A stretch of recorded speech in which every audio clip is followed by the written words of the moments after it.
you didn't cause your PCOS, you are not to blame for this, but it has a very strong genetic and environmental link. Nutrition and lifestyle always needs to be part of the conversation. It's not one or the other. It's not medication or diet changes. It's all of it together, and that's what makes it so powerful. People often get this wrong. They're like, oh, testosterone, but that's a male hormone, estrogen's a female hormone. But actually, all of us, all genders, have both hormones in varying amounts. 50% of those with PCOS living in larger bodies will develop type 2 diabetes by the time they're 40. Welcome back to Plant Fueled. I'm your host, Callum Weir. Today's episode, it's a big one. We're diving into PCOS, a condition that's misunderstood, under-researched, and far more common than most people realise. I sit down with the brilliant Rohini Bajekal, a nutritionist, lifestyle medicine advocate, and all-round powerhouse in women's health, to unravel what PCOS actually is and what it's not, and why so many people are being dismissed, misdiagnosed, and misled by hype and half-truths. We talk insulin resistance, androgens, mental health, daily rituals, nutrition, and all those myths that just will not die. And yes, we talk about partner support, advocacy, sleep, and the kind of support that actually makes a difference. The power of fiber, the supplement jungle, from inositol to vitamin D, to what actually supports you versus what's being oversold. But this episode isn't just for people with PCOS. It's for anybody that wants to understand their body, their partner, their family, or their community better. Because this conversation goes beyond hormones. It's about equity and health, the research gaps in marginalized communities, and how to take back ownership of your well-being, one habit at a time. So whether you're navigating PCOS yourself, supporting someone you love, or just here to learn, I think this episode will meet you exactly where you are. And if it does, if you learn something new, feeling seen, or thinking about somebody that needs to hear this, consider sharing the episode. Give a star rating, a like, share, follow, whatever the platform you use allows you to do. Not for the algorithm, not for me, but because conversations like this deserve to be heard. So, to Rohini Bajekal, let's dive in. Peace and plants. Rohini, so stoked to have you here. It's a pleasure to have you on. Thank you so much for having me, Callum. It's great to be with you, and I'm so excited to share more about hormonal health and the links with diet and lifestyle. You know what? I don't think it was until the last few years, maybe 5 or 6, that I actually started hearing about, PCOS, hormones. I knew we all had hormones. Maybe it's because of the circles I'm in now with like nutrition and health that it's definitely a topic that's coming up more and more. And I don't know if that's because it's becoming more openly spoken about, not just PCOS, but women's health in general, or the fact that I'm male and sometimes these things aren't really spoken to us about. But sometimes it can perceive that we don't understand, or we might not welcome the conversation, or we might just blanket. And I mean, I think myself, I've also been quite ignorant to it until the last recent few years, and now researching myself on the subject. Well, it's amazing that you open up the conversation, Callum, because something I'm really passionate about is getting everyone interested in hormonal health. This is not something that's just for women or those who identify as women. It's actually everyone needs to join the conversation, because if you are not sure whether to listen to this podcast, or you're thinking, I don't have PCOS, this isn't for me, there is someone in your life that you probably care for that has PCOS. I can almost guarantee it, because it affects at least 1 in 10 and as many as 1 in 4 in certain groups. And it's something that isn't spoken about enough. So you likely have a family member, maybe even a romantic partner, a friend, an employee, a neighbor, someone in your life, in your immediate circle who has PCOS, and good chances they don't even know they have it, because 70% of those with the condition are undiagnosed. And PCOS is just one example of a hormonal health condition. There are hormonal fluctuations that occur in everyone's life, and this affects every gender. There's this idea that, this doesn't apply to men. Men go through hormonal changes as well, and it's something that's kind of been in the spotlight more recently, and obviously you have celebrities and influencers and things talking about it. There's a lot of myths in this area, but I think it's never too late to join the conversation. And thank you for sharing that you didn't know much about it before. I think it's really difficult for those who have these sorts of challenges to sometimes talk about it, because of fear of being judged, sometimes the stigma that comes with talking about periods and reproductive health concerns in our society. It's the reason why things like infertility, for example, can be shrouded in sort of stigma and shame. But it's so important to bring these topics to the fore because you could really help change someone's life. Recently, I think I've known more and more people with it, and it's one of those conversations that I've spoken to some of the partners of these people, and they're like, I don't know how to, deal with this, or I don't know what angle to go at it with because I don't know if I'm helping, if I'm going to make things worse. And I think that is the thing for a lot of guys when it does come to particular issues as well. We don't know whether we are able to help, and a lot of these conditions we aren't able to help, but we can at least understand to make it as comfortable as possible. Yeah, and I actually disagree. I think that there's a lot that you can do as a partner or as a friend, just showing up for someone, hearing them, making them feel heard, sometimes within a healthcare system where they may not be receiving the right medical care or support. It can take an average of 8 or 9 years to get a diagnosis of PCOS, even longer for some other conditions like endometriosis or adenomyosis. So it's really important to remember there's a lot we can do just to support people in our lives. It could be as simple as saying, noticing that perhaps maybe they're trying to switch to a healthier lifestyle. So suggesting that rather than going to the pub or going to that bar, maybe going for a walk with some tea instead, doing a hike in nature. That could be an activity that you do instead that's a lot more kind of health promoting or health neutral. Maybe suggesting a potluck dinner where you all bring healthy plant-based options, and that's going to help support their PCOS. And there's a lot that we can do because I have clients where their partners, some of their partners are really supportive, and I can see the difference it makes because they're with them on that health journey, supporting them, advocating for them, maybe going to healthcare appointments with them, and just generally boosting their confidence, because I think PCOS can rob a lot of people of their joy. And we'll talk about what it is. Obviously, we've been mentioning this term so much, so maybe we could address that. But I think it's exactly what you said. Sometimes you feel helpless, you're not sure how to support, but even just listening and not being judgmental, I can tell you that it's transformative. Yeah, I think there is a lot of judgment around it, a lot of stigma, and I think that's with women's health in general. I think that there's a lot that's been put into men's health, but when it comes to women's health, it seems to be not lacking, but in comparison to men's, I guess probably a lot more. But I think before we obviously dive into PCOS and what it is, for those who may not know who you are, who is Rohini Bajekal? Yeah, thank you so much. So, yeah, I'm a nutritionist. I have an MSc in nutrition and food sciences, and I'm also board certified in lifestyle medicine. So that means that with every single client that I work with, I go through the 6 pillars of lifestyle medicine. This is as defined by the American College of Lifestyle Medicine. So looking at their nutritional intake, the level of movement or exercise that they have, what their sleep quality and quantity is, what their levels of stress is and how they're managing their stress, their relationships and their social connections, and last but not least, how they avoid or manage risky substances such as alcohol and smoking. So nutrition is one cornerstone, but lifestyle medicine is so wonderful because it recognizes that there are other determinants of health, including the social determinants of health. So the impact of things like poverty or access to healthy foods, the economic kind of impact of the cost of living crisis. So I find that a really intersectional lens which to kind of work as a nutritionist. And I work with so many different types of amazing people, but really my focus is to be with them on that journey. The patient or the client is in the driving seat, and we work together to develop a plan of action. It's not me giving out a meal plan saying just follow this blindly, but actually giving them the support to change their lives, because I think that behavior change takes a lot of compassion, understanding, and expertise really to get the best out of things. And with PCOS, a diet or lots of things, I can tell you so many people have been on diets and not being able to sustain those diets. So it's about making those sustainable lifestyle changes, which I'm really passionate about. And I also spent 5.5 years at Plant-Based Health Professionals UK as a communications lead. I'm now there just continuing with their CPD accredited webinars.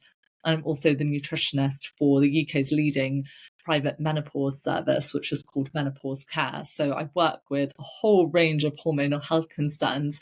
And I'm the co-author of a book called Living PCOS Free, which I wrote with my mother, who's also vegan as well. And she's a consultant OBGYN, and we did it as a mother-daughter project during the pandemic. And I am an ethical vegan, so I always kind of disclose that's something that's been a big part of my life for a couple of decades now. I went vegan very early in my teenage years, so I'm one of the OGs. But I also am really passionate about whole food plant-based eating, and about 80% of my clients are not vegan or are not fully plant-based, but my aim is to get them to include a more diverse range of whole plant foods on their plate, and they see the benefits for their health, their skin health, their cycles, everything. So something I'm really passionate about. Obviously, I think a plant-based diet, an exclusively plant-based diet, can be incredibly healthy. You can thrive on it, but my aim is to try and shift more people to eating more plants. I think that is the thing. It's meeting people where they are as well. Like, you don't have to be vegan or plant-based to, cure or like alleviate things, but at least having diversity in those, in those certain situations to help you and create a healthier lifestyle in general. Eating more diversity of plants is such an impactful thing to be able to do, which, is something that shouldn't be kind of overlooked, but still is so much these days. Completely agree. And I think, you don't need to be vegan to eat tofu or to enjoy soy milk or nutritional yeast. These are foods that everyone can benefit from including more in their diet. So, there's nothing controversial, hopefully, about including more whole grains, fruit, vegetables, beans, nuts, and seeds in the diet. Actually, you'd be surprised. If you go onto social media, you'd be the exact opposite. But I think you and I, Callum, having seen the scientific literature out there and knowing what the national and international guidelines are on chronic health conditions like cardiovascular disease, type 2 diabetes, stroke, there is no one diet for PCOS or one diet for certain types of cancer. It's actually the same dietary approach. There might be tweaks within an overall dietary pattern. You might see slightly different supplements or slightly different eating windows or things like that. There might be small tweaks that you make, and obviously you've got to individualize, but overall the message remains really quite consistent that eating a whole food plant-based diet. And by predominantly I mean someone might include some fish or chicken or something once or twice a week, or they might be including a piece of chocolate cake. But for the health benefits, all or mostly whole plant foods is where we're going to see the most benefits. So we've mentioned PCOS quite a few times. And for the people that really don't know what PCOS is, what is polycystic ovary syndrome? I'm hoping I got that right. You did. You got it perfect. Well done. So polycystic ovary syndrome, and I'll come into why this name is not the greatest. So it stands for, that's what PCOS, it's sometimes called PCOD, stands for. And it's actually a complex endocrine or hormonal condition. It's not a gynae condition. And it affects at least sort of between 8 to 13% of women, or those assigned female at birth, of reproductive age. And it's got a wide range of reproductive, metabolic, psychological concerns. So it can be linked to everything from disordered eating to insulin resistance and weight gain. But the hallmark is really that insulin resistance and androgen excess. So that causes the ovaries to release more androgens, and the most common of which is known as testosterone. And people often get this wrong. They're like, oh, testosterone, but that's a male hormone. Estrogen's a female hormone. But actually, all of us, all genders, have both hormones in varying amounts. And it's true that in PCOS, you might see higher levels of androgens like testosterone. Not everyone will have that. So there are sort of different manifestations of PCOS. We don't really like to subcategorize them unless it's for clinical research. But every single person with PCOS is different. And the reason why is it's a constellation of symptoms. It's not a condition where there's a known cause, or a disease where there's a known cause. There's a multiple presentations that you get, but there is a strict diagnostic criteria, which now is being used more kind of commonly. It's known as the Rotterdam criteria. It was developed in 2003. And we do have a slightly different criteria for teenage PCOS, but in adults, you've got to have at least 2 out of 3 of the criteria.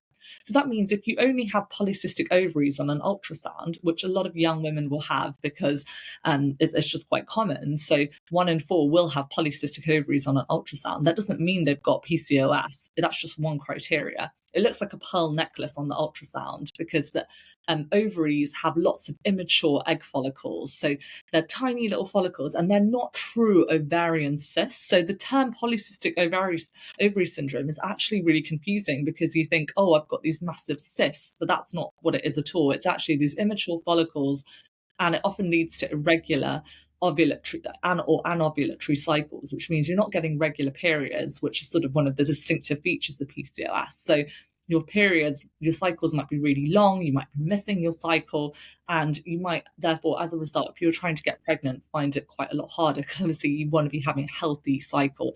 And a healthy cycle is really important for bone health, for metabolism, for brain health. It's really key. Obviously, if you're on hormonal contraception, that's a different issue, or if you're pregnant, you're not going to be having regular cycles. But otherwise, in the absence of that, and if you're in the reproductive age group, you should be cycling, unless you're in menopause as well. So with the Rotterdam criteria, one of the criteria is irregular or absent periods, and irregular is defined as your periods really don't come in a kind of predictable pattern, which means that you usually have cycles of longer than 35 days. So there might be like 45 days, 64 days. You might miss your periods for a few months. Some women won't have periods at all. Just missing your periods isn't automatically an indication that you've got PCOS, Callum. And this is where it gets confusing because I've seen lots of clients who come to me and they think they've got PCOS. But when I delve in a bit deeper, they tell me they've gone vegan, they really want to be healthy, and then they have they've cut out carbs because carbs aren't great for you. So they're eating mostly just fruits and veggies, lots of raw food. They're exercising a lot. They're doing quite a lot of cardio, cycling, running, and they are on the lower side of the kind of BMI scale. And that does, to me, I automatically have to do a proper assessment alongside their medical team. But it's quite clear that there's something else going on there. And that sort of disordered eating and underfueling, sadly, is not uncommon. And that's not among vegans necessarily, but obviously if someone goes vegan and they don't add in those healthy foods and those protein rich foods and those healthy fats, they will be underfueling. It can be accidental as well. Very common in athletes, this sort of condition. It's called REDS, or hypothalamic amenorrhea. So you've got PCOS as a diagnosis of exclusion. We've got to rule out X, Y, Z before we go to PCOS. So that's the first criteria, those irregular or absent cycles. The second would be biochemical or clinical signs of PCOS. So the hallmark is that cystic acne, so jawline acne, getting excess facial or body hair. And obviously, as women, or those who identify as women, it can be really challenging because you're told, okay, you've got to have really thick, luscious hair on your head and be as smooth as a dolphin everywhere else. So it's really difficult in a patriarchal and racialized society to kind of be presenting with those symptoms. And the other one is scalp hair loss. So you might find that you're losing chunks of hair. You've got kind of, it's horribly termed as male pattern baldness, which is very stigmatizing, but we should use the correct term of scalp hair loss. There's a lot of horrible language that's used in PCOS terminology, whether it's male hormones, you've got excess male pattern hair, you've got hair growth, and it makes you feel less feminine. For a lot of people, it can be very triggering, this sort of language, even around fertility, for example. And then the third criteria are those polycystic ovaries on ultrasound. Some people will have all three, and those biochemical signs, you might see levels of, for example, luteinizing hormone and follicle stimulating hormone. The ratio can be off in PCOS. So there is a whole variety of tests, Callum, and some people will look normal on a blood test, but they'll have all the other criteria. Others might even have pretty regular periods, but they've got clear signs of androgen excess and insulin resistance and PCOS on ultrasound. So it's really, really important to do a proper evaluation. The reason I went into so much detail about that is that this is a complex condition. And for those who are thinking, okay, I'm not a woman, this doesn't affect me, super interestingly, in 2021, Oxford University did a study showing that men too can potentially suffer from the symptoms of PCOS. And they found that men who have women in their family, sisters or mothers with PCOS, are more likely to exhibit those patterns. So there is a theory that PCOS doesn't just affect sort of how the ovaries function, or it's not a condition related to the ovaries. And those men experience things such as more male pattern hair loss, weight gain around the midsection, insulin resistance. Is really, really fascinating. So this is a metabolic issue, really, and we've got to deal with that at its kind of, I don't want to say root level, but kind of dealing with it with those nutrition and lifestyle changes, which remains the first line of treatment in national and international guidelines. Weirdly enough, when I was researching this, I came across that men can have symptoms of it, and I didn't know whether I'd fallen into a misinformation hole at this point, because obviously, from a guy perspective, knowing that you can have something that affects like the ovaries and many other symptoms, you're kind of like, well, that can't be true. And then obviously you obviously confirmed that, but I think when I got into that part of the internet, I was like, am I in the right place? Like, is this true? Can this be true? But as you said, it can.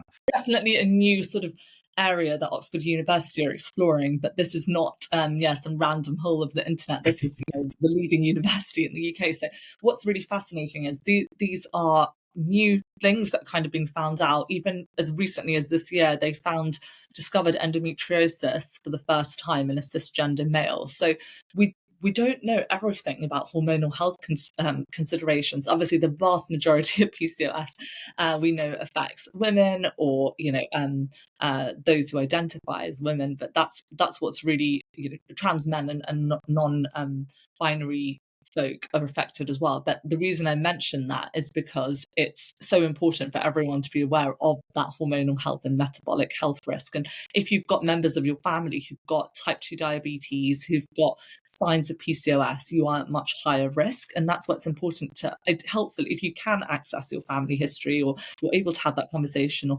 not everyone has access to that level of information for various reasons, but being able to have these open dialogues can really help. Finding out the age that your mother went into menopause, or what her cycles were like, can all be really helpful windows into your reproductive future potentially as well. So it's just important to kind of get that conversation out there. But it's something that definitely has a genetic link. A lot of times lifestyle is just blamed or told, you caused your PCOS. That's the first line of my book, Living PCOS Free, is that you didn't cause your PCOS. You are not to blame for this. But it has a very strong genetic and environmental link, and it's thought to potentially develop when you're in utero, in your mother's uterus, or in at that time. And we see that there's clear patterns sometimes in families, and there seems to be a higher prevalence in certain groups, such as those struggling with their weight, or from certain ethnic groups. So I'm South Asian, I've got an Indian background. We tend to see more PCOS in this sort of group in Hispanics, for example, than in certain other groups, such as East Asian women. So you need to get two out of the three to get diagnosed with PCOS. Yes, so, exactly. Regular and absent cycles, obviously high androgen. But when it comes to cystic ovaries on the ultrasound, but when it comes to things like acne or excess facial body hair, like surely when it comes to things like that, like especially body hair, that's subjective to the person, like on what excess does True. count, because like somebody may have excess body hair, but that doesn't necessarily mean that they may be living with a health condition. You are absolutely right, Callum. And there is a lot of kind of almost racism that comes into this as well, because as you mentioned, certain groups could see more body hair. Sometimes it can, you see it in families, and that doesn't automatically mean PCOS. So it is subjective, the same way that for someone to decide whether their periods are heavy, that's actually dependent on what the woman feels is heavy. It's not for someone else to say what's heavy or not. It is subjective. There are certain scales that can be used to identify the level of body hair, for example, or acne. But really, it's in PCOS, you see these sort of signs. It can be quite cystic, the acne. The hair can grow in sort of a specific way, it can be quite coarse. And it's the level of distress it causes. There are techniques like laser hair removal, electrolysis, or other things like that can be used alongside the lifestyle changes and medications such as spironolactone. But it can cause significant distress. It can lead to kind of more relationship and sexual dysfunction as well. And you're totally right. It is, while it's a subjective measure, you've got to kind of look for these key signs and really hear the patient's history. And that's what's difficult, because a traditional GP consult is only about 15 minutes at most. And so it can be difficult to pick up these conditions. There are some incredible doctors out there who are really savvy about PCOS and other things, but it still remains a misunderstood, often underdiagnosed condition. And it's really important to have that thorough kind of help. So I think if you're listening to this, or you're reading my book, or coming across other resources, and you think, hey, this sounds a bit like me, then don't be afraid to empower yourself with that knowledge and information, and go to a health professional and ask those questions, because it can be really hard to get a diagnosis otherwise. So yeah, thanks for bringing that up, Callum. It's a very good point. I think as well, like obviously with everything, when this is impacting somebody's body, obviously there's a lot of like, hormones all over the place. And this is obviously affecting every part of your body at some point. So then like this is then mental health wise can't be great. And like metabolic health and like the general quality of life as well is kind of depending how like severe it is, I guess. Because obviously, so I'm guessing there's a spectrum of how severe it can be, from like maybe very light, you don't realize, to something that's a bit heavier. You're completely right. So there are some people who have PCOS and they might not even really see as many symptoms. And they may be on the pill, so this pill's helping to put some of those symptoms in kind of remission or calm those symptoms. And others have more severe life-altering symptoms. They might have every single thing. They might have more extensive insulin resistance. They may have already developed type 2 diabetes in their 30s or 40s. And we know that about 50% of those with PCOS living in larger bodies will develop type 2 diabetes by the time they're 40. So it's linked to a variety of metabolic health concerns, increased risk of potentially cardiovascular disease and stroke, about a 6 times higher risk of type 2 diabetes if you've got PCOS, a higher risk of gestational diabetes, so pregnancy-related diabetes, and other obstetric complications as well. And that's not to scare anyone. It's just that it can actually be, for a lot of my clients, I say to them, this is an opportunity to make those healthy lifestyle changes early, to kind of make those and improve your overall health, because chronic health conditions affect the vast majority of us. It's about 80% of what GPs see in their clinics. So getting this chance to make changes when you're in your late teens, your 20s, it can set you on a path of good health for the future. And obviously, there's only so much in our control. I really want to emphasize, unfortunately, we don't have a cure for PCOS. We're not able to completely reverse it, no matter what certain influencers claim if you buy their program or supplement. And certainly it would sell a lot if you're able to, promote a cure. But really, with PCOS, the beauty is that for some people, they can completely manage their symptoms and put those symptoms in remission, live a joyful life. Others might still always struggle with some symptoms. They might need a combination of a variety of things. They might need fertility treatment or hormonal contraception or metformin or other medications to help with their PCOS. And there should be no shame in taking medication or medication stigma. But nutrition and lifestyle always needs to be part of the conversation. It's not one or the other. It's not medication or diet changes. It's all of it together. And that's what makes it so powerful. Because with PCOS, just being on medication or sometimes just doing the nutrition stuff, you need actually a combined approach. You need to use every tool in your toolbox, Callum.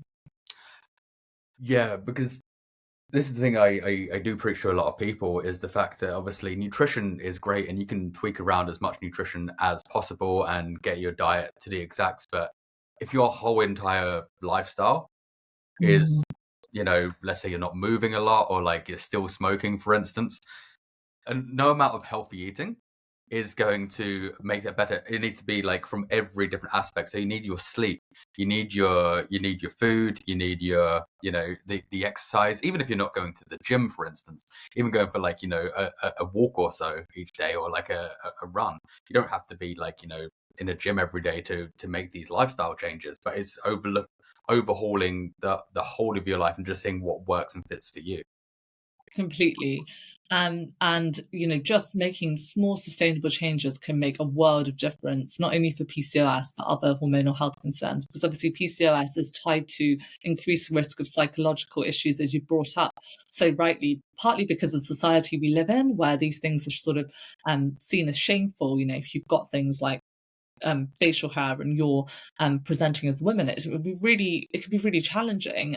Or you're dealing with excess weight gain, it can be really hard. So that what's really important is to remember that that being kind to people, you don't know what they're going through. Try not to make those personal comments or use language that is really misogynistic or, personal, making comments about people's body weight or shape, or assuming that you know what someone's eating just because they're living in a larger body. I can tell you that I have clients who are eating a more nutritious diet than me, and they struggle with their weight, some of them, and it's really challenging with PCOS. It's not as simple as just, restrict or cut down calories. In fact, that can have the most detrimental effect. We need to actually address that inflammation, because that chronic low-grade systemic inflammation is a hallmark of PCOS, and that can make it really difficult. Cortisol dysregulation, stress hormones increase weight gain, especially around the midsection. Androgens like testosterone are actually appetite stimulating, so binge eating is associated with PCOS. And you often think, people who come to see me and they've got binge eating disorder, they say, I'm really struggling and I just don't think I have willpower. And it's not about willpower, it's about biology. So we've got to really address that at that fundamental level, and be compassionate and be kind. So I can't emphasize that enough, and how much help there can be, getting a good plan in place and making some of these changes to address that inflammation, address that insulin resistance. And that's been my experience, Callum. So I was diagnosed with PCOS. It took me quite a while to get a diagnosis, but I'd grown up on a healthy, whole food, plant-based diet because I was an ethical vegan back when I was 13 years old. And this was many moons ago, because I'm pretty old now, several decades ago. It was really challenging because you couldn't even get plant-based milks in most supermarkets. You had to make pretty much everything from scratch. My parents were busy surgeons working really long hours, but they were really supportive of us and my sister and I. And my mum and dad would both, cook incredible food. We're South Indian, so a lot of our food is naturally plant-based anyway and dairy-free. So we would swap it in for soy yogurt. I didn't get a chance to eat loads of vegan junk food. Like, there's incredible options now. I think I would have fainted if I walked into a supermarket now, or a vegan festival. I remember going to one of the first ever veg fests, and my sister and I fighting over this vegan cupcake because we'd got there 3 hours late, and it was the last one. We'd never seen a vegan cupcake before. We're literally seeing an alien. So I think we just automatically had a much healthier diet than most teenagers, because I absolutely knew all the accidentally vegan fun foods, like the Oreo cookies and the bourbon biscuits, and the fact that Sainsbury's apple pie didn't have any milk or whatever in it. It didn't even have the V label at that point. So it was a totally different type of teenage years, and I was very lucky because of that ethical mindset that I had. I didn't get into kind of that diet culture stuff or disordered eating, which I'm very lucky to have escaped, because it was really big when I was growing up, and sadly coming back now as well. So although it's always kind of shape-shifted. And when I was at Oxford doing my first degree, that's when I noticed these symptoms, probably because I was under a huge degree of, huge amount of stress being at university and doing my finals. I noticed that I was incredibly anxious. I was unable to leave my room sometimes for a couple of days at a time. I had such severe cystic acne. It's hard to explain how awful it was. It hurt and would keep me up at night. And I often felt, really just awful. I didn't feel at home in my body at all. So I would just hide away from the world. I had pretty much every single symptom of PCOS. And I still, despite having a mother who's a gynecologist, didn't want to listen to her, because when you're 19, that's what happens. You never do.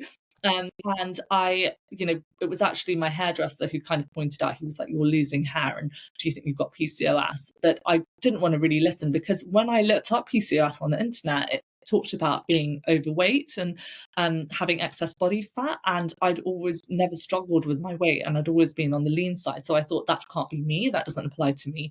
And I read misinformation, and it took a long time before I really got to grips with my diagnosis. I was on the pill, which did help a lot with my symptoms, but it didn't completely get rid of my issues with PCOS. I still struggled a lot with the acne in particular, which was often disfiguring at times. It was that painful and that widespread. And it was only when I moved to India in my mid-20s to work for a startup over there where that transformed my life, because I went back to the healthy foods I'd grown up with as a teenager. I went back to kind of eating a more whole food, plant-based diet rather than the more kind of junk food, vegan diet that I had been eating at uni, which was more kind of chips and loads of sugary caramel soya lattes and binge drinking. I got into really bad habits to deal with my anxiety and stress. I didn't have good coping mechanisms whatsoever. So when I went back to kind of including fruit again, because I'd been worried about fruit having too much sugar, and when I started, eating more dal and delicious veggies and things like that, oh my goodness, it made such a world of difference. And I thought, gosh, there is a powerful connection between food and health. And this is something that I really want to learn more about and I want to share with people. I went back to university, I studied nutrition and food science and set up my nutrition practice about 7 years ago. So it's been quite a journey, but it's been absolutely amazing. I've worked in India and Singapore since then, and I've been able to help clients all over the world through group programs and one-to-ones and education and advocacy around the benefits of lifestyle medicine and whole food plant-based nutrition. So it's been, changed my whole life. But I think without that PCOS diagnosis, I wouldn't really have the empathy or understanding of what it's like to really struggle. And it's not that I'm perfect now. I still have to be on top of my nutrition and lifestyle a lot more than maybe some other people, because my symptoms creep in when I'm not. And it's a balancing act. It's about, being kind to myself, really constantly learning and changing things up. But I think that self-compassion, it's absolutely fundamental if you're making changes. You can't make changes based out of fear or punishment. It's got to come from a place of that self-love, which I've really had to teach myself, because it was a very tough time when I was going through the worst of it. So the reason I share that is because I think sometimes people see nutritionists and they go, God, you've got it all figured out. You probably wake up at 5 and meal prep. Whereas I'm the exact opposite. So I always share just like, that journey. And I think it just makes you a lot more relatable, people understanding that, okay, these struggles are really common and I get what it's like to have those. But yeah, PCOS is connected to so many different issues, and weight gain can be a really big concern for so many with it. And that's where, plant-based diets can make a really big difference, because whilst they're lower in calorie density, they are so rich in nutrition, and you can eat a greater volume, more fiber, more plant protein, and feel satiated. So I see fantastic results with my clients without kind of encouraging calorie counting or restriction, which disordered eating risks are quite high in PCOS. So that's the last thing I want, is to ruin someone's relationship with food. And that's where, this kind of approach can make a world of difference. We mentioned androgen a lot. Yes. And what exactly is androgen, for the people that are very kind of unaware of hormones? Because that's still, I think hormones are still kind of a subject that a lot of people don't know about, but you only really hear about estrogen and testosterone as these hormones, male, female, and we don't really talk about any others, or it's not publicized on social media as much as those two. Well, even terms like balance your hormones, sadly, that's not a scientific term. We might use that term to talk about PCOS, but there's not really a thing such as balancing your hormones as such. Hormones are chemical messengers, and they're produced by the endocrine glands. As I mentioned, PCOS is an endocrine condition, and they basically control pretty much most of our bodily functions. So they're kind of signaling molecules. They can affect everything from how we regulate blood sugar, which is, of course, a really hot topic in PCOS, but also on the internet right now, around our growth, our response to stress. And they each have kind of different actions or kind of purposes. You've got like thyroid hormones, and that's really important for reproductive health and metabolism. We do see some more thyroid issues sometimes with PCOS as well. And the most common sex hormones, androgens, are a group of those sex hormones, of which testosterone is the most commonly known one. But those sex hormones include ones like estrogen and progesterone, for example. These hormones govern our reproductive functions and affect sexual characteristics and development and puberty and beyond. So it's really important to kind of address hormonal health, because they have an effect on pretty much every single system in our body. As I've mentioned, if insulin resistance is associated with increased risk of anxiety, which I've experienced, and we know that those who've got PCOS have got much higher risk of OCD, obsessive compulsive disorder, which is a really serious condition, things like depression, disordered eating, night sweats. So even affects how our body regulates temperature, fascinatingly enough, and just a huge amount of things, from weight gain, hair growth, everything. So it's critical to address, because kind of without hormones, we wouldn't be who we are, but they're really important to understand the important role that they all play and how they can be influenced by the foods we eat and the amount that we sleep and our stress levels as well. You might notice that just even one poor night of sleep, you might wake up the next day, you've got increased sugar and hunger cravings. You might notice that you're much more stressed out, maybe you're more irritable with the people around you, and you just feel that you're full of adrenaline and in fight or flight mode. So this affects everyone, whether they have PCOS or not. Our hormones control a huge amount of what we do and who we are. You also mentioned as well diabetes, and Yes. obviously a lot of people assume that diabetes, especially when it comes to type 2, is that is down to bad lifestyle factors more than anything else. You don't really take into account there's various other conditions that can play a role towards this, especially when it comes to insulin resistance as well. And obviously PCOS can be driven by insulin resistance. Yes, absolutely. It's kind of the hallmark in kind of 70 to 85% of PCOS that we see.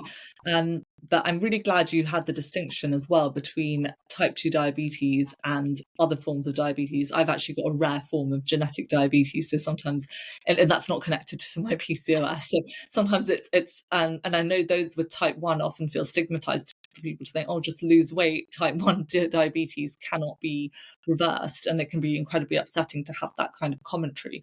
But insulin resistance is a hallmark of PCOS, and insulin is the kind of vital hormone that regulates how we use blood glucose. So when we develop insulin resistance, and that's usually due to an accumulation of of intracellular fat. So that fat is preventing the energy or glucose getting into our cells, so we can't use that energy effectively for things that the glucose effectively for energy. So that means that over time the pancreas pushes out more and more insulin, and gradually our blood sugar levels can rise. That's a very simplistic and not entirely scientific way I've explained it, but I try to make it as simple as possible. It's actually quite complicated, but it's over time. So you might first see that you've got pre-diabetes, and then that can progress. But you're totally right. There's not as simple as just the foods you eat. There are different populations at different risk of things like that. Stress, lack of sleep, genetic factors, so family history of diabetes, even the amount of body fat you have. So you might think your BMI might be actually on the higher side, but if you've got a larger amount of muscle is incredibly useful. It's like a glucose sink. So every time we exercise or we use our muscles, that absorbs so much glucose, and that's why changing our body composition can be a much more helpful tool for those with PCOS rather than focusing on scale weight, which can be so hard. And we all know how difficult that can be. So I always say, try and bring in strength training, try and lift weights, and rather than just pushing your body to the max by doing cardio nonstop, it's, just actually doing that strength training. So that's lifting weights, and the kind of the message around progressive overload, so increasing weight. And you can start with more light body weights if you're new to it, so even reformer Pilates or using core workouts or lunges and burpees, but you do eventually want to add more weight to it. And this is beneficial for all genders, by the way, because we all lose lean muscle mass after the age of 30 in particular, and before that we're laying down key bone density and muscle mass. It's really important to be active from a young age. But a mixture of cardiovascular disease with the strength training is really what I recommend. And just starting small, even 15 minutes a day can make a world of difference. It doesn't need to be all or nothing. You don't need to be this queen goddess who's doing strength training 3 times a week. But insulin resistance that's what is the driver of so many of the symptoms of PCOS, including the acne, the inflammation, the irregular cycles. So addressing that can make a huge amount of difference. And nutrition lifestyle is so powerful for addressing insulin resistance. Yes, there are insulin sensitizing agents like metformin or supplements like myo-inositol, but without the nutrition and lifestyle changes, you won't get the full benefit. So a whole food plant-based diet that's rich in fiber, rich in plant protein can make a massive difference. It's also rich in anti-inflammatory micronutrients, which women with PCOS actually have lower levels of these beneficial antioxidants in their diet. So we've noticed that when we look at the gut microbiome of those with PCOS, there's a lack of beneficial bacteria and there's more negative types of strains of bacteria. So the best way we can modulate that is through our diet. Short little tips like 10 minutes of walking after a meal can really help curb those glucose spikes, as they're called on the internet, or glucose kind of elevations. And it helps with digestion, gets you out there, get some natural daylight. So it's a really helpful tool. And things like shifting more of your energy intake or calorie intake earlier in the day. It's a field that's called chronobiology. That can make a difference. And a lot of my PCOS clients come to me, they're having a black coffee for breakfast. So they're just running on adrenaline, and they are skipping breakfast because they're like, I'm trying to be healthy. Then they might have a light salad for lunch, maybe a Greek yogurt or something like that. And then dinner is cheesy lasagna, biscuits, cakes, crisps. And it's really natural because the body's gone, I need food, I need fuel. And actually, you're most insulin sensitive in the morning, Callum, because when we wake up, we are primed to digest carbohydrates. So a very nourishing breakfast that's full of plant protein, fiber, phytonutrients, that's really going to set you up for the day. And what that looks like could be a bowl of porridge, maybe with a blend of pea protein and brown rice protein, some kind of, I would say, a plant protein added in there can be really beneficial in PCOS because it helps to keep those blood sugar levels stable. Adding in some ground flaxseed, which is rich in omega-3 fats, the alpha-linoleic acid, and also lignans. Adding in some extra seeds that are rich in zinc, like pumpkin seeds or sunflower seeds, maybe some nut butter for taste, cinnamon to help with giving you that extra antioxidant boost. That could be a really beneficial breakfast. Maybe a cup of soya milk to give an extra boost of 6 to 8 grams of protein. So that's generally what I have most mornings. And I would always add lots of frozen blueberries in there, which are actually more nutritious sometimes than fresh because they're packed at the point of prime. That would be a PCOS friendly breakfast, or it could be a tofu scramble with green leafy veg and maybe some bell peppers, maybe some avocado and rye bread. That is going to set you up for the day and keep you full to lunch, hopefully, versus just having a vegetable smoothie or having a piece of toast. That's just not going to do the job. So I'll give those sorts of practical tips to people. And if they're really busy in the morning, batch cooking, making overnight oats, all of these things can make a huge difference. Every pillar impacts PCOS. So not getting enough sleep, that can negatively impact PCOS. But I'd like to see it the other way around. Of getting enough sleep helps improve insulin sensitivity. It helps with DNA repair. It helps with so many different functions. So all of these things, alcohol is a great example of something that causes hormonal fluctuations, can affect how we regulate our body temperature. Obviously, it's a known carcinogen. It's not something that I recommend. I recommend actively trying to avoid or limit it if you've got PCOS. So all of these different factors can play a role. And as someone is already drinking quite a lot of alcohol, I won't say go, give it up overnight, but looking at what we can swap in, looking at alternatives, looking at strategies, keeping a drink diary, all of these sorts of tips. So keeping it very practical and individualized is how I approach things. We spoke heavily about nutrition there. However, if you go onto the internet these days, nutrition is all over the place. People will be like, demonizing carbs. So they'll be like equating a jelly bean for a black bean, for instance. They're saying all carbs are bad. Or like you'll go on the other end of the spectrum, then you'll see the carnivore diet, which is only red meat, eggs, butter, and nothing else. And information can be quite confusing when it comes to food. people want to be the healthiest they can be. They want to, live the best life they can be. But, you're getting from every different angle, like a different demonization of food. So whether that be carbs, whether that be, you know, beans and plants and, oxalates and tannins and anything else that apparently is going to like stop us thriving. Whatever angle you look at, there's always someone demonizing food. So it can be quite confusing for the average person to, you know, Completely. really narrow down their nutrition. I'm really happy you brought that up. If I was to say my nutrition philosophy in one sentence, it would be focus on what you can add rather than what you can subtract. It's so easy to focus on cutting things out, and before you know it, you've gone to this mindset of restriction, fear, avoidance, rather than abundance, joy, bringing things in, bringing in more color. And I think that is a much better approach. In terms of the information that's out there, it's really important to get information from qualified evidence-based sources. So looking at places like the PCOS guidelines and ASHRA and all these sorts of guidelines, this can be a lot more helpful. And whilst they don't recommend that there's one specific diet for PCOS, they recommend a diet that contains whole grains, fruit, vegetables, beans, nuts, and seeds, which is quite amazing. And as we know, that's what a diet that's rich in whole plant foods looks like. So definitely shifting more in that direction can have a huge benefit for reducing that insulin resistance and inflammation. When it comes to keto diets, they are very popular for PCOS. And one of the reasons I wrote Living PCOS Free is to address that misinformation that comes out about it.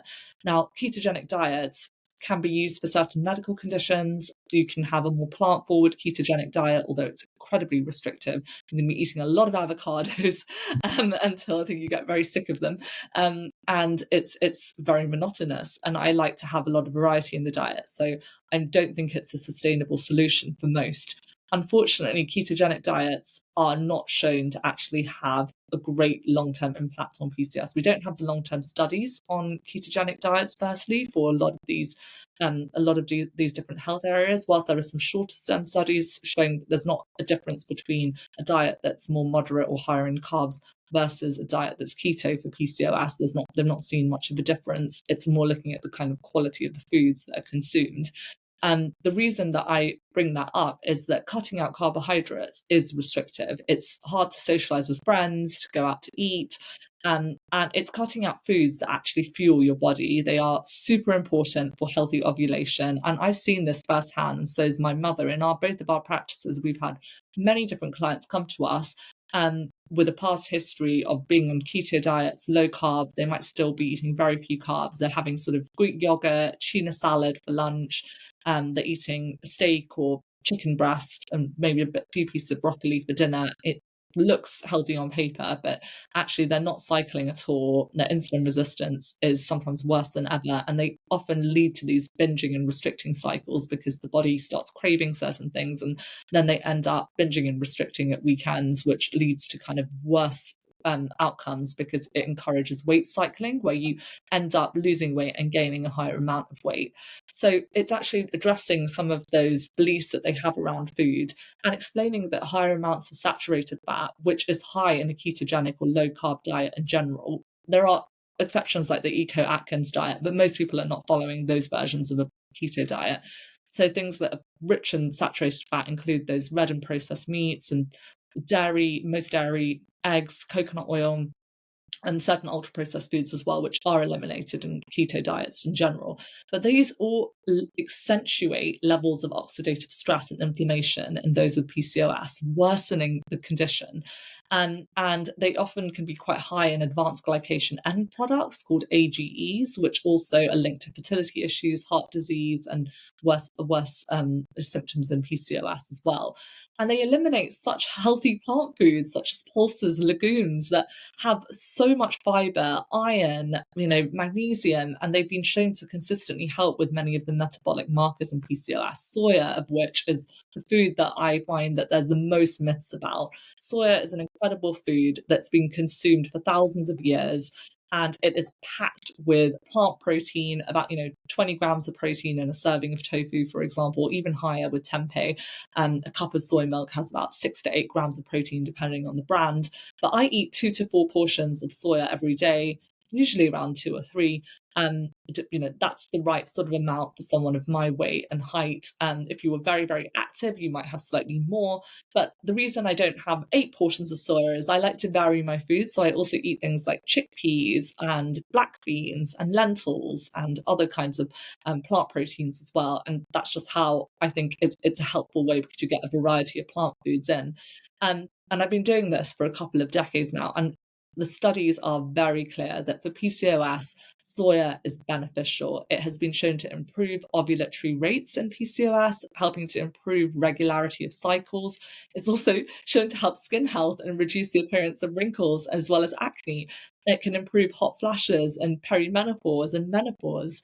And we're talking about those minimally processed soya foods, Callum, or whole soya foods. So things like edamame, natto, tempeh, tofu, soy milk, soy yogurt, occasionally a soya burger at a vegan barbecue, or, to have that's a great addition. It can just make it so much more fun and social to be on a plant-based diet, but those are not foods that I'd be recommending with every meal or every day probably. So sticking to more of those whole options or minimally processed options. And calcium set tofu is also a fantastic source of calcium, so something that I regularly include in my diet. But there's no reason to fear soya if you're of any gender. There's about 100,000 studies on soya. Do look up the work of Dr. Mark Messina, who is a world authority on soya. Look at what the British Dietetic Association say on soya. They've all recommended it as safe and healthy for a variety of different people and for different ages.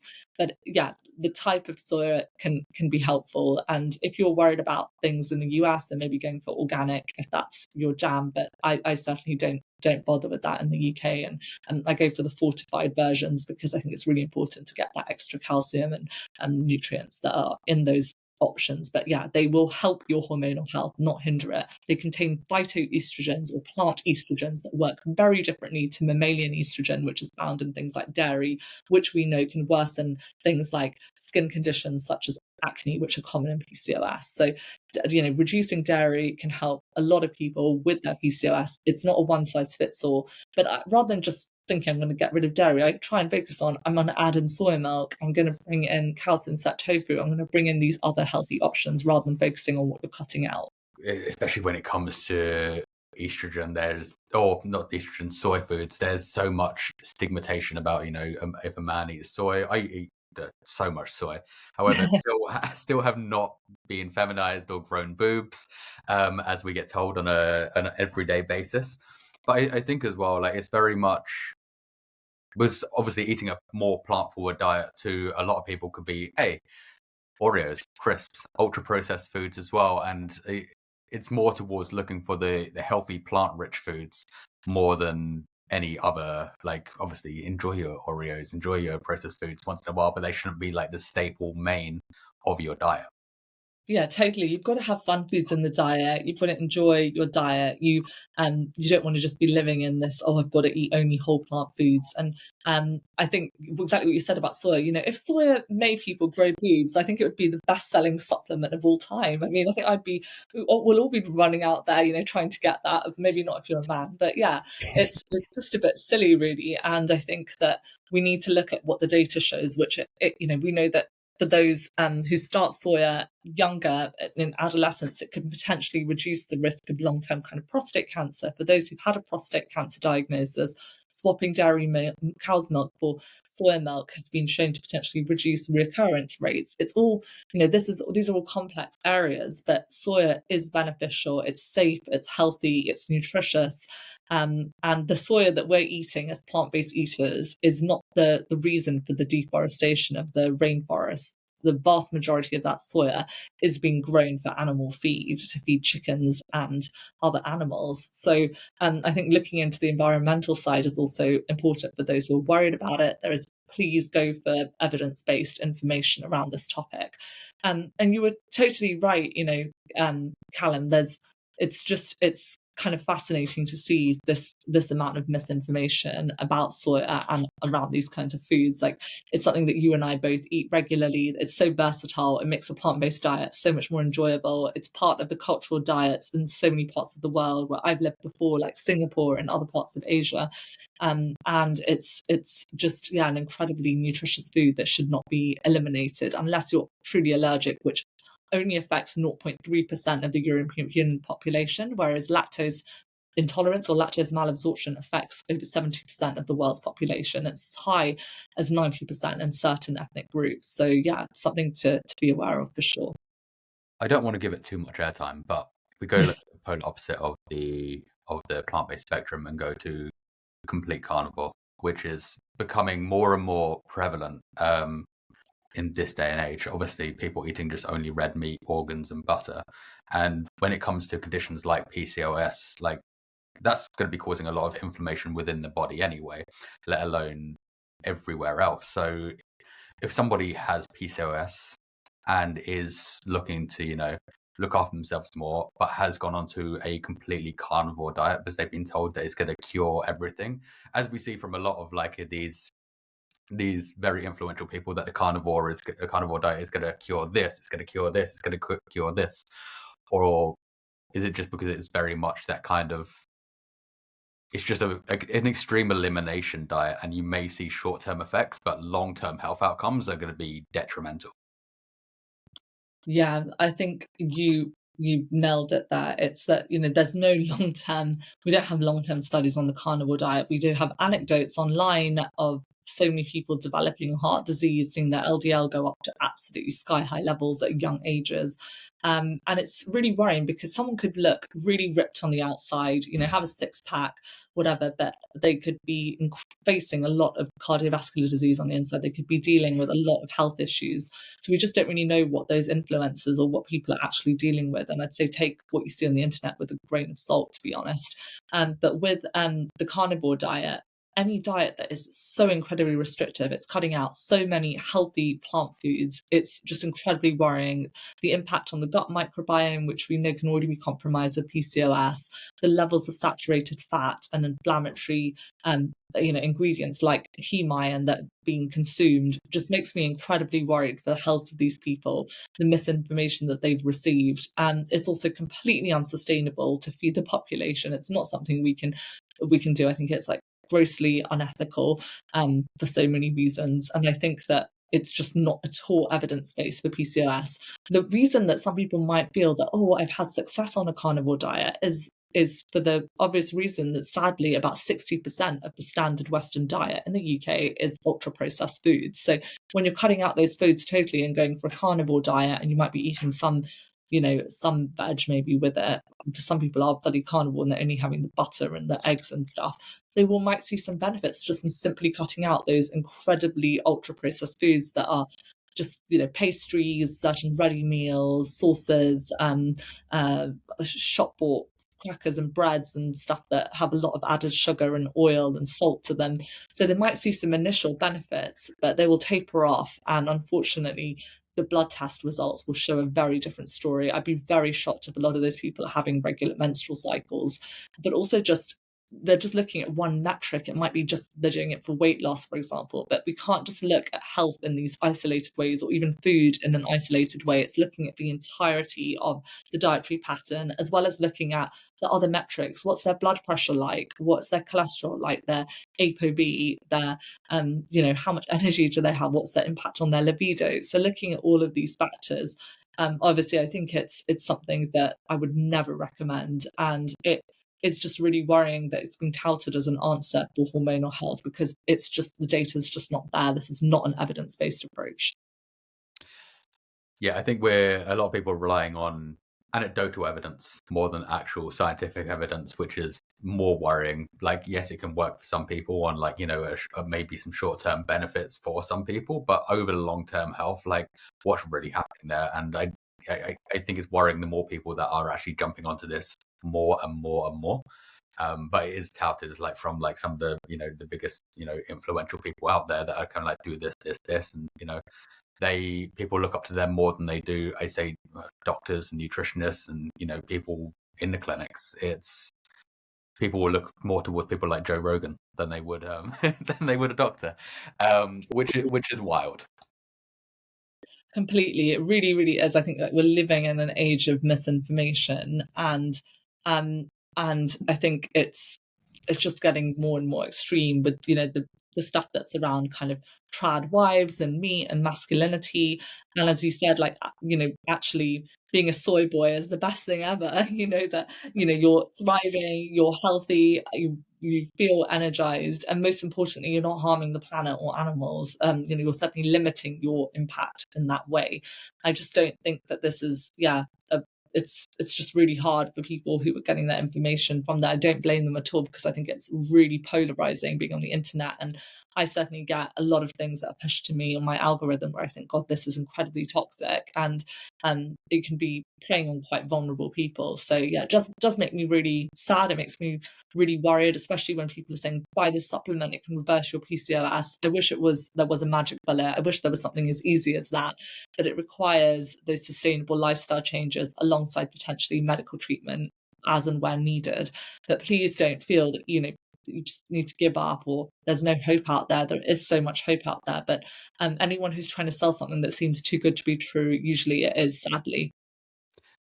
Does that count with inositol? Because that's been something that's like at the moment being shown to, I don't know. I think obviously you mentioned earlier that there's no cure for PCOS, but I feel like the marketing around that may look like, or it's marketed as a good alleviator of PCOS.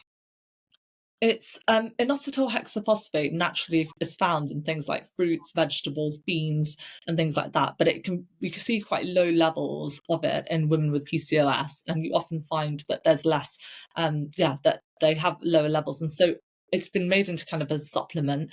And it's not something that we have really large trials on, but it does show promising clinical kind of evidence or efficacy. And certainly some people who can't tolerate things like metformin, which is an insulin sensitizing agent that's used off label for PCOS, then myo-inositol can be really helpful. It's seen as like more natural.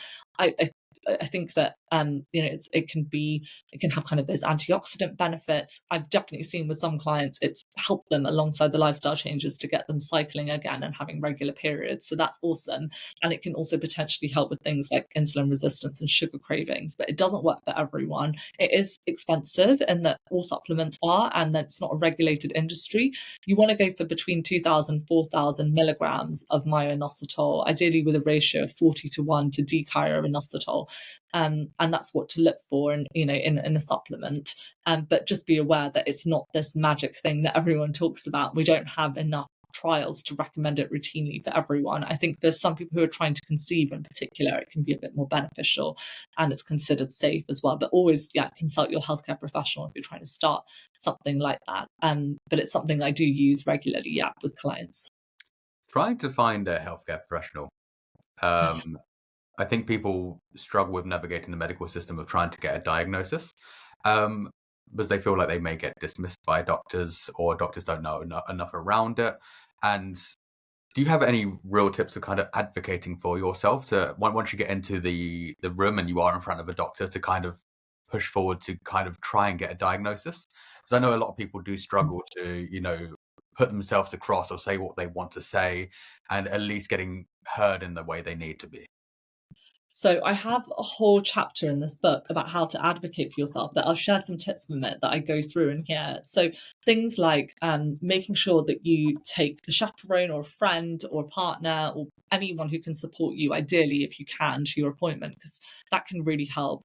And it can help as well if your mind goes blank. They can just be there to support. Making a list of all your questions in advance, sending your doctor your medical history, any blood tests, ultrasound scans, any questions that you have in advance. It might seem like, wow, this is a lot, but maybe use some AI to put it together and make it a little bit more succinct. That can really help to get your thoughts together so that you have all the information there on your family medical history, on your cycle lengths. If you've got an app like Flow, you can download the data and present that in a report to the doctor. And educate yourself, listen to evidence-based researchers or podcasts like this, and make sure that you look at the NHS website, you look at guidelines guidelines, charities like Verity UK, which has a lot of good information on PCOS, so that you're empowered with that information, whether you're dealing with PCOS or you're dealing with trying to get an endometriosis diagnosis, or you're trying to get a diagnosis for whatever it is, mental health issues, making sure that you go in armed with those questions and with well prepared for the appointment. That can really set your mind at ease. Doing basic things like getting there early so that you have time in the waiting room to do your breath work and focus on that if you've got health anxiety. And this can make a world of difference. And yeah, I think just being clued up as well on the condition. Doctors often find that patients, especially if they have a rare or unique medical condition, know a lot about it. So don't be afraid to ask those questions and advocate. If you're being met with hostile treatment, you're not being treated well by your healthcare professional, then don't hesitate to try and find someone who can help and seek that support. At Plant-Based Health Professionals UK, there is a directory of health professionals who are plant-based and who are supportive of a plant-based diet, and you might find someone in your local area. But even otherwise, there are so many compassionate doctors and healthcare professionals out there, so don't give up on that. So I hope those tips are just helpful for people who are wondering. I have had to deal with the healthcare system a lot. I have a number of different chronic health conditions, and the reason I shared that is I'm very, very lucky that I'm able to manage them generally quite effectively using my lifestyle and nutrition approach. But there's something I do need to be on top of, and I do sometimes need to go for regular tests and scans and things like that. And so as a result, I make sure that I keep everything in a really clear folder in my Google Drive. I've got everything separated by dates so that when I need the information, I can find it easily, and I don't have to spend time in the session trying to find when my last period was. That's information you should have at the top of your mind. You should know what your blood type is, or the time at which your mum went into menopause, if that's relevant. So all of this information can be really helpful to have to hand. That's amazing, because I think there's a lot of people I think that struggle, especially when they get to a doctor, to kind of like advocate and show up for themselves and express what's actually going on. Just to say, with the plant-based diet as well, you might be looking to get some tests done just to check your B12 and vitamin D levels and things like that, and you might be told a plant-based diet's not healthy. Maybe you've got celiac disease, which means that you can't eat gluten, and you're told you can't be vegan.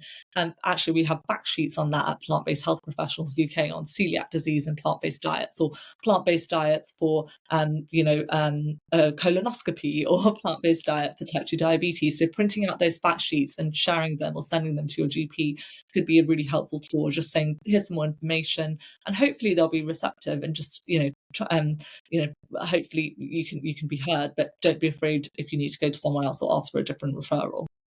That's amazing. Rohini, it's been amazing. Thank you so much for being here. For the people that want to know more about you, want to find out more about you, work with you potentially, where can people find you?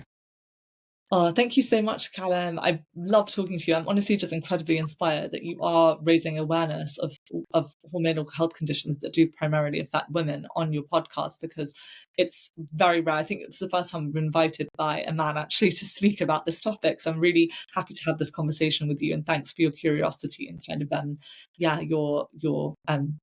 your intelligence around the topic, and just advocacy as well. So the best way to keep in touch with me is on my website, rohinibajekal.com. I also have a Substack which has loads of information, recipes, articles on hormonal health, as well as other topics. I'm on lots of podcasts. I also offer a free 15-minute discovery call for anyone who wants to learn more. You just want to have a quick chat with me. That can be booked via the Calendly link on my website. You can also drop me a DM on Instagram. I do my best to respond and try and share tips and things there. Really happy to hear from you if you've got any questions about it. I know that it can be a minefield trying to figure out these topics and work out what to do and how to get a diagnosis and how to manage your PCOS or your other conditions. So I'm here to support and to help. And even if you need some support around generally optimizing your vegan diet, I do work with all eaters, and it's sometimes helpful to have that expert eye, because sometimes we just tend to eat the same foods every time, and it can really help to kind of get a fresh look at things. And at some point, you also have a book as well. Yes, I got my book. Sorry, Living PCOS Free. We do try and stock it in certain libraries and things as well to make it accessible for people, but it's on Amazon. And if you do buy it, please do leave a review. If you buy it from another site, the more that we kind of have a review and things for it, it really help this book rather than the keto books that recommend PCOS. This book is it's got my 21-day plan at the back and loads of recipes, but it also has specific sections on everything from fertility to lifestyle medicine to acne to bloating and digestive issues. It has PCOS mythbusters, positive affirmations to help with the condition, tips on stress management such as journaling prompts and things like that. So hopefully you'll find it helpful. We do talk about pill and other medications that can be helpful and how to get a diagnosis as well. So it was written with a consultant gynecologist who happens to be my mum. And so yeah, that's really helpful. I also contributed to a variety of other books, including a book by Deliciously Ella, where I wrote the chapter on lifestyle medicine. I wrote the chapter on protein in this book, Finding Me in Menopause, which is also by my mother. And yeah, that's something that's a hot topic right now, perimenopause and menopause. So do just send me a message or share this podcast if you found it helpful, because I'm sure Callum would be delighted and help to spread the word to someone who might not even know they have PCOS, but this could be game changing for them. Amazing. Thank you so much for being here. I'm grateful for you. Thank you so much. Take care, Callum. You too.